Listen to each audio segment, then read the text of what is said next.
Mesdames, Messieurs, bonjour. Alors on va voir que réduire le gaspillage alimentaire, c'est bon pour tout le monde. C'est bon pour l'agriculteur, c'est bon pour le transformateur, c'est bon pour la grande surface et c'est bon, je l'espère, pour le consommateur. Pour en parler, j'accueille Rachel Blumel, bonjour. Bonjour. Vous êtes directrice de COP de France agroalimentaire, c'est bien ça? Oui, tout à fait. À vos côtés, donc, se trouve Emmanuel Dalle, bonjour. Bonjour. Vous êtes agriculteur où, vous? Moi, je suis arboriculteur dans le Pas-de-Calais, dans l'Artois. Bon, à mes côtés, Stéphanie Hérault, donc vous êtes journaliste pour... Terre Éco. Qui est un journal qui parle beaucoup de tout ce qui est agriculture, recyclage et environnement. À vos côtés, donc, Benoît Hartmann, bonjour. Bonjour, Alors, vous êtes pour FNE, votre titre porte-parole. je suis porte-parole de France Nature Environnement. Et France Nature Environnement, c'est combien d'associations? C'est 3000 associations partout en France qui se préoccupent de gaspillage alimentaire, mais pas que. Et pour finir, on a la chance d'avoir le roi du gaspillage, le pionnier du gaspillage, celui qui a justement essayé de mettre fin au gaspillage en mettant les premiers lieux capables de collecter et de recycler. C'est Guillaume Babs. Bonsoir. Bonsoir. Alors, parlez-nous un peu de votre initiative. Ça a débuté comment? En fait, ça a débuté par deux manières. La première manière, c'était une étude menée par publiée par l'Institut de veille sanitaire qui disait en 2008, seuls 1,2% des populations qui ont recours à l'aide alimentaire, qui vont au Resto du Cœur ou banque alimentaire, s'inscrivent dans les fameux repères de consommation de combien de portions de fruits et légumes par jour? 5. Vous savez par cœur, je savais Benoît. Voilà. Alors c'est un vrai problème de santé publique, c'est une bombe à retardement. D'un autre côté, c'était des tonnes de fruits et légumes jetés tous les jours sur les marchés de gros. Et enfin, troisième pilier, un besoin essentiel de ramener les gens à l'emploi.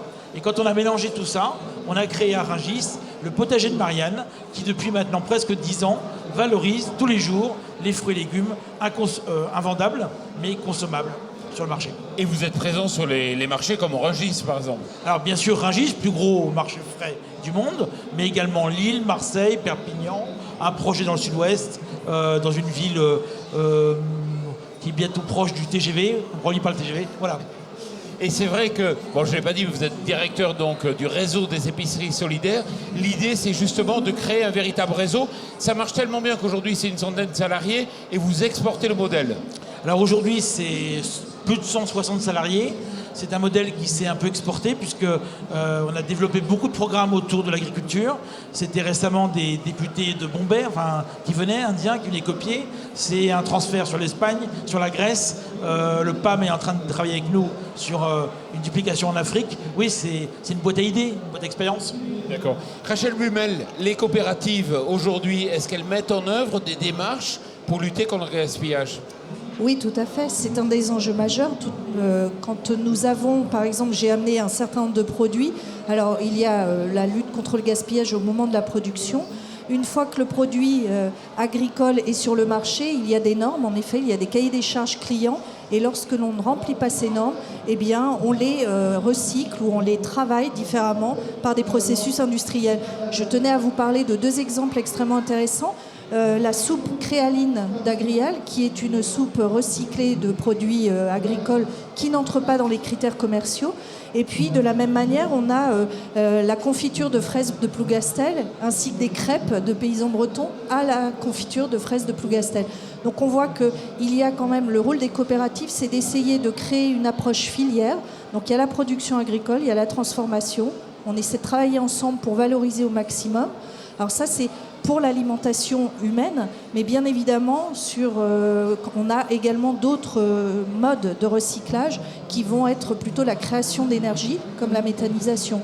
Donc c'est pour ça que d'ailleurs, quand nous avons signé le pacte de lutte contre le gaspillage alimentaire en juin 2013, nous avons fait une petite analyse sur l'ensemble des initiatives sur l'économie circulaire que les coopératives peuvent mettre en place. L'économie circulaire, c'est bien évidemment d'utiliser en moindre mesure toutes les sources d'énergie, le foncier, mais également à partir d'une matière première agricole, d'en faire de l'énergie, en tout cas de recycler au maximum.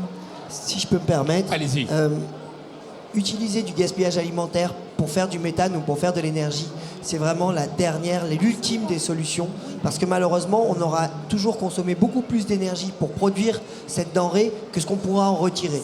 Donc ça n'est pas intéressant. Le plus intéressant sur le gaspillage alimentaire, c'est évidemment d'essayer d'agir le plus en amont possible pour l'éviter ce gaspillage-là. Et quand il y en a un qui devient inévitable parce qu'on a surproduit pour de la mévente, eh bien là, on a besoin de ces initiatives qui vont valoriser ces produits et dire que s'il a été produit, alors il faut le consommer parce qu'on a concédé de l'irrigation, des pesticides, du travail humain, du pétrole utilisé, de l'artificialisation de terre, autant de raisons qui font que vraiment les denrées doivent retrouver leur préciosité. C'est tellement précieux que ça doit être mangé par des humains. Oui, Rachel. Oui, et d'ailleurs, c'est bien la priorité quand on fait tout cela pour justement privilégier l'approche que vous évoquez.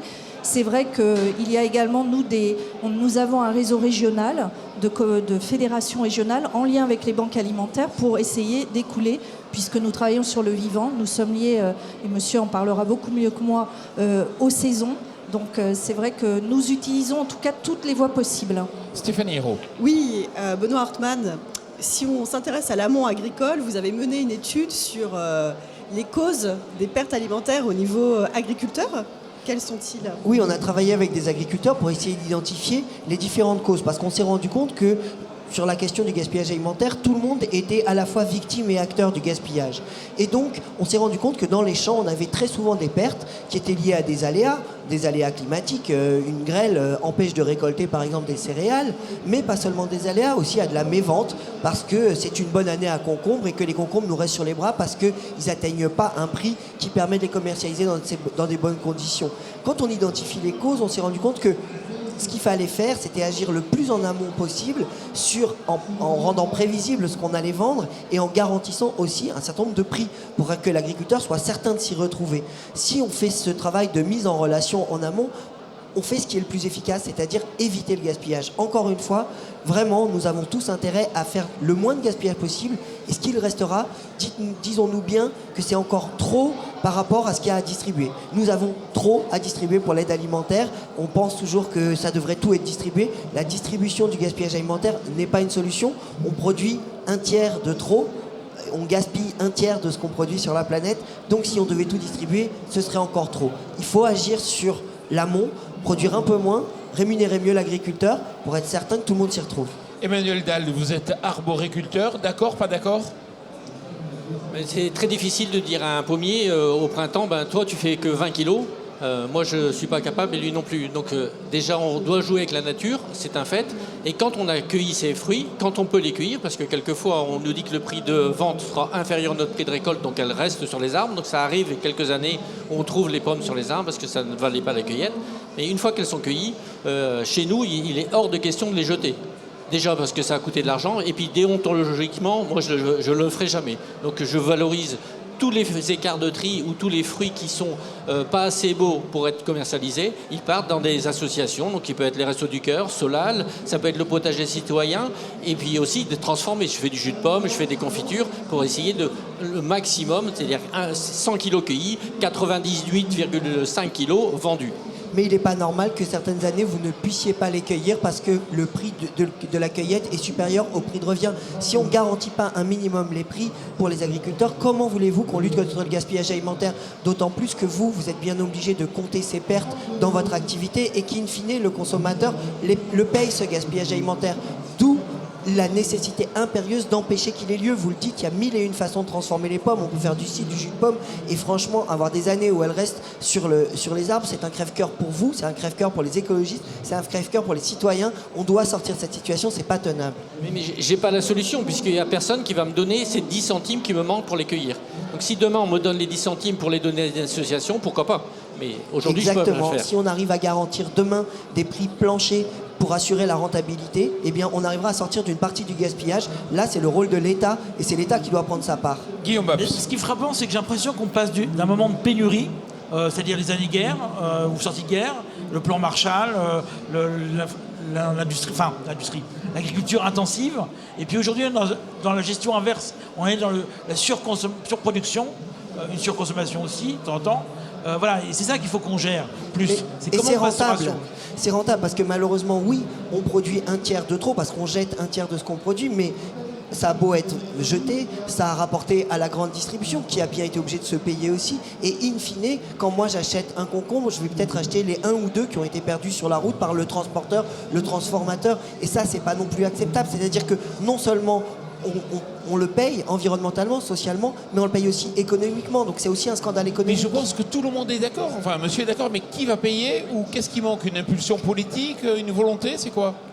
Si demain, on prenait chacun notre part, les distributeurs, l'industrie agroalimentaire, simplement, on en bénéficierait tellement qu'on pourrait, par exemple, investir dans les cantines avec qui on travaille, qui ont évité du gaspillage alimentaire. L'argent qu'ils ont économisé, ils l'ont investi dans l'achat de bio ou de labellisé. Ce qui prouve bien qu'en fait, on gagne des marges de manœuvre et que c'est un investissement financier de lutter contre le gaspillage alimentaire parce qu'il y a un retour sur investissement. Non, le seul acteur de tout ça, c'est le citoyen. C'est-à-dire c'est lui qui peut décider d'acheter des légumes dits moches ou pas moches. Je n'aime pas du tout ce terme, enfin en tout cas ceux qui ne sont pas calibrés, on va dire. C'est lui qui peut exiger d'acheter français, c'est lui qui peut exiger d'acheter en circuit court. Donc n'attendons pas le politique, de toute façon le politique ne fera que courir derrière nous.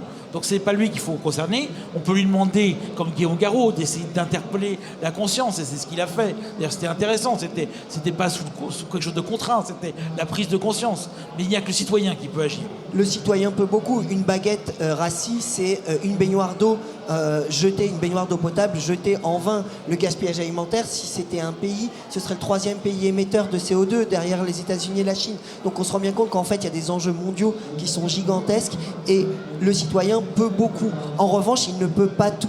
Parce que s'il n'y a pas des règles, par exemple des règles pour des prix planchers, s'il n'y a pas des règles claires, et que le gaspillage continue à rapporter de l'argent, on ne peut pas espérer qu'il diminue. Il rapporte encore beaucoup d'argent, rappelons-le, à la distribution et à l'agroalimentaire qui se paye sur le gaspillage alimentaire. On ne produit plus pour nourrir, on produit pour vendre. Tant qu'on est dans cette logique-là, malheureusement, on est dans une logique qui est morbide. Alors moi je voulais parler d'une... Non. Allez-y. Je ne peux pas laisser dire que nous produisons pour faire de l'argent. Je pense que les coopératives, nous produisons et notre objectif, c'est de nourrir et de bien nourrir. Je pense que sur l'ensemble de la filière, on a quand même énormément d'efforts qui sont faits. Je suis d'accord avec vous, la méthanisation, ce n'est pas le meilleur moyen, mais n'empêche que nous le faisons quand même. Et ça permet d'optimiser la consommation d'énergie. On n'en fait jamais assez, je suis d'accord. Vous n'êtes pas ceux qui gagnaient de l'argent avec le gaspillage. Non, mais... Je pointais très clairement l'industrie agroalimentaire et la distribution qui malheureusement considèrent comme de la casse ce qui est gaspillé dans le magasin et donc répercute le prix de ce qui est cassé, donc le gaspillage alimentaire, sur le reste des produits. Alors, à ce moment-là, le gaspillage ne leur coûte pas, à part la manutention, et ils gagnent de l'argent avec du gaspillage que nous condamnons. même Vous n'êtes pour pas l'industrie, je pense que les coopératives transforment des produits agroalimentaires, des produits agricoles. Nous avons des démonstrations de valorisation, comme monsieur l'a exprimé également, il fait des compotes, etc. Nous sommes dans la partie industrielle pour le coup. Je pense que là où il y a une vraie source d'économie de gaspillage, c'est plutôt la logistique. On n'en parle pas assez. C'est-à-dire qu'on parle beaucoup de circuits courts. À l'heure actuelle, on a, nous, en tant que fournisseurs de la grande distribution, l'obligation de livrer dans différents points de vente, de multiplier nos livraisons pour réduire le coût du stockage. Et c'est là certainement qu'il y a des efforts à faire en termes de gaspillage. Mais sincèrement, pour avoir creusé la partie agricole, la partie industrielle, je pense que c'est beaucoup plus sur la livraison produit, la gestion. Et croyez-moi, quand il y a de la casse dans les stocks produits, les fournisseurs le payent, en effet. Et la distribution, je pense que ça ne leur fait pas plaisir non plus de perdre des ventes. Donc il faut trouver un équilibre, et je crois que cet équilibre, c'est en sensibilisant au maximum le consommateur, parce que sans le consommateur, en effet, on adaptera moins les pratiques. En tout cas, défiscaliser les dons tel que ça s'est fait n'est pas tellement une solution, parce que qu'est-ce que ça provoque? Ça provoque qu'un certain nombre de distributeurs distribuent ce qui est du déchet, pas du gaspillage alimentaire, quelque chose qui n'est pas distribuable, et se retrouve défiscalisé pour une distribution de déchets, ce qui n'est pas non plus très moral ni acceptable. On voit bien que ces effets pervers des lois, et on voit bien que la loi Garot qui est passée récemment au Sénat, qui a bouclé son parcours juridique, aujourd'hui, les industriels ont tendance à tout nous donner, même ce qui n'est pas récupérable. Par contre, ils exigent de défiscaliser sur ce qu'ils ont donné, alors que la moitié n'est pas utilisable. Donc là, il y a une vraie perversité. Et d'après mes infos, Bercy est en train de se pencher sur le problème et va commencer à taper sur ces gens qui donnent des fruits et légumes ou des produits. Et c'est une bonne chose. Parce que là aussi, il y a un problème Oui, moi financier. justement, j'aimerais savoir ce que vous pensez de cette loi qui vient d'être adoptée, la loi Garot, qui cible un peu plus la grande distribution. Mais est-ce que c'est une réponse pour le gaspillage alimentaire? C'est certainement pas la réponse unique, mais c'est un début de réponse et un début de sensibilisation. Donc en effet, Guillaume Garot est très engagé sur le sujet depuis 3 ans. Ça a permis quand même de sensibiliser l'ensemble des acteurs de la filière. Moi, je trouve que déjà ça, c'est très positif. Et d'essayer de trouver des solutions ensemble. Donc il y a eu le pacte de lutte contre le gaspillage qui a réuni l'ensemble des acteurs des filières. Et je pense qu'ensemble, on peut trouver des solutions, discuter et se faire des propres autocritiques. Et c'est ça l'intérêt. Alors après, le dispositif de la loi a peut-être ciblé un maillon. Il faut voir ce que ça va donner, mais je pense que nous, en tout cas, ce qui était le plus important, c'était la défiscalisation des dons de produits agricoles, ce que nous avons obtenu de façon récente.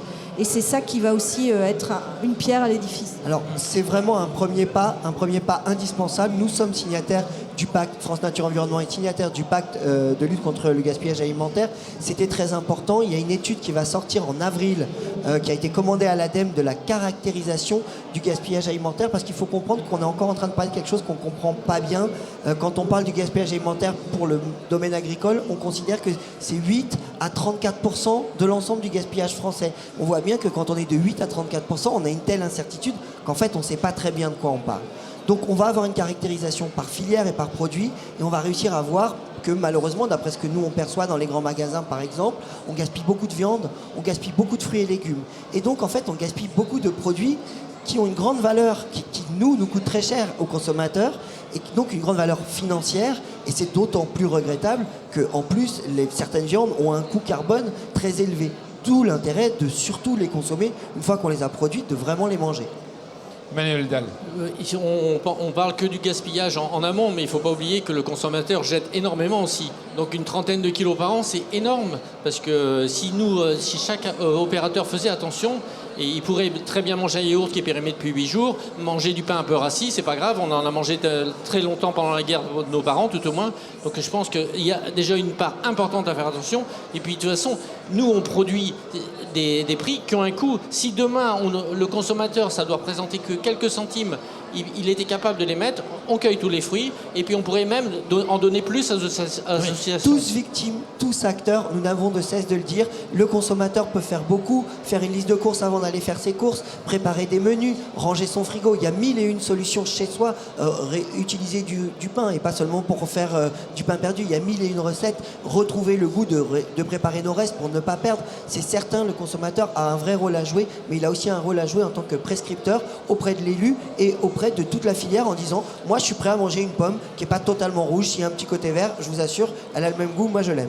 Et nous sommes arrivés au terme de cette émission, donc il faut s'arrêter. Même Guillaume, je vais quand même vous donner la parole. Vous faites du recyclage, puisque vous prenez des légumes qui auraient pu être, on va dire, jetés, et vous en faites une soupe haut de gamme que vous vendez dans les épiceries fines.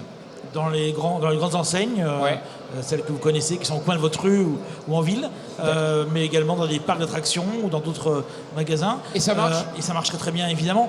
Mais je crois que surtout, le volet qu'on n'a pas évoqué ce matin, tout de suite, c'est comment on va éduquer les consommateurs. Hein. Donc il y a plusieurs choses. D'abord, il faut sensibiliser les enfants. Et de plus en plus, on voit que les enfants sont au cœur de nos décisions d'achat, mais aussi de l'information ici. C'est très bien. Et il faut peut-être reconnecter le citoyen avec le monde agricole, parce que quand on va à la ferme et quand on comprend que le travail de monsieur, c'est 9 mois de pénibilité, en tout cas d'investissement, peut-être qu'on sera peut-être moins enclin à acheter la pomme, même si elle vaut intrinsèquement pas très cher. Donc il y a un gros problème d'éducation. Et ça sera le mot de conclusion, parce que vous êtes justement, je crois, à Gris-Demain, non? Il y a une opération phare qui, notamment avec d'autres partenaires, pour ramener à communiquer et à faire venir les citoyens dans vos fermes. Donc ça, c'est ce que l'on fait. Et Agri-Demain est une belle vitrine, c'est-à-dire tous les agriculteurs qui veulent rentrer dans Agri-Demain et qui veulent communiquer, expliquer, c'est important de venir. Mesdames, Messieurs, merci beaucoup d'être venus ici au Salon de l'Agriculture pour débattre sur ce sujet. Puis merci à vous.